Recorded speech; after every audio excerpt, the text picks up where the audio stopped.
Nagreklamo po ang babae sa women's desk. Pinuntahan agad nila lalaki ng kidnap sa anak na 4 years old pa lang. Kasama ng pulis at women hindi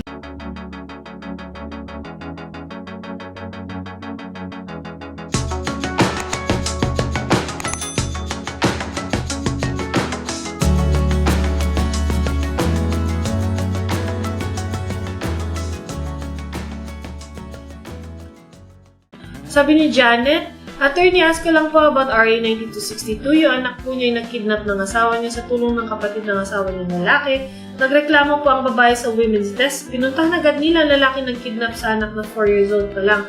Kasama ng pulis at women hindi binigay ang bata ng lalaki at nagmumura pa. Hindi raw niya ibibigay hanggat walang court order. Tapos sa isang banda, alam po ito ng taga-DSWD, lumalabas po na parang tumutulong yung taga-DSWD sa lalaking reklamo sa RA 9262. Ano po kaya ang gawin namin mga attorney? Salamat po at sana po ay mabigyan na po kayo ng kasunod.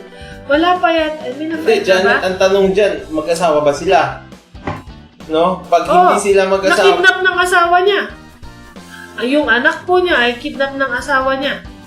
Alam niyo, pag mag-asawa kayo, kasal At anak nila yun Pag anak nila, legitimate child, joint custody kasi yan.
Kailangan nyo mag-file ng kaso para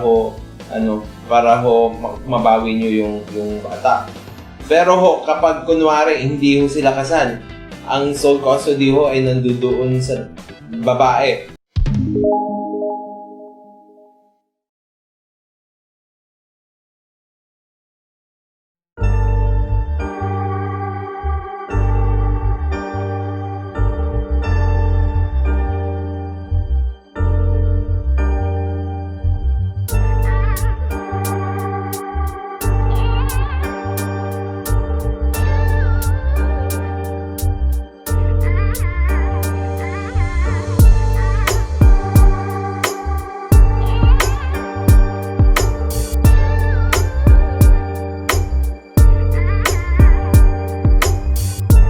So, dapat nung pumunta kayo doon, pag hindi sila kasal, nung pumunta kayo doon, pwede yung persahin yung lalaki at pwede yung ikulong yung lalaki for kidnapping.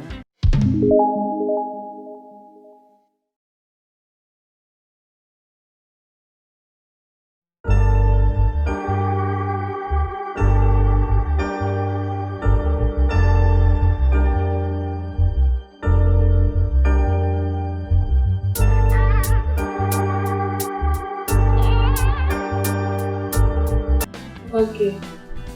Pero sa ngayon, syempre hindi din nila alam kung mayroon ding wala talagang right na magkaroon ng custody yung lalaki, di ba? On the face of it, kasi tatay naman nun, di ba? At magkasawa naman sila. So, medyo takot din silang kunin yung bata doon. So, mukhang legitimate so ganun.